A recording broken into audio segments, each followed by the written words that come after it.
Hello, so this is my 20th post for Patent Engineering 190G.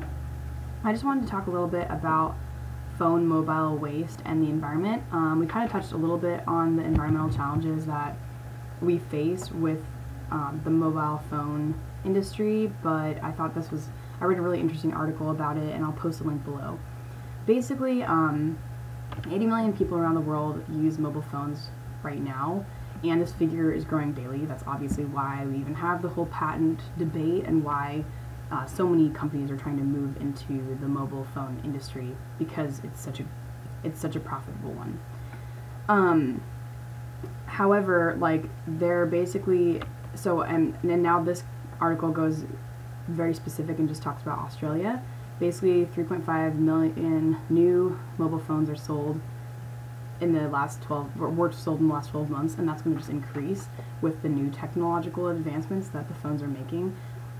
And basically, their statistic is that in just Australia, typically upgrades occur every 18 to 24 months. I'm not sure exactly what that figure is for the US, but I'm assuming it's pretty similar. So basically, if these phones are getting upgraded all the time, where do we put our unused phones? Okay, so there's a couple of different things that happen. Obviously, a lot of people don't throw them out, and they like put them in their drawers. And apparently in Australia, there are people hoarding probably about 10 million phones. And ultimately, some of these phones are just thrown out in the normal, in a normal waste bin. And that's a big problem, because these phones contain metals that are considered or that are basically don't degrade in the environment, and they're also bioaccumulative, which build basically these metals will build up in fatty tissue and can reach toxic levels over time.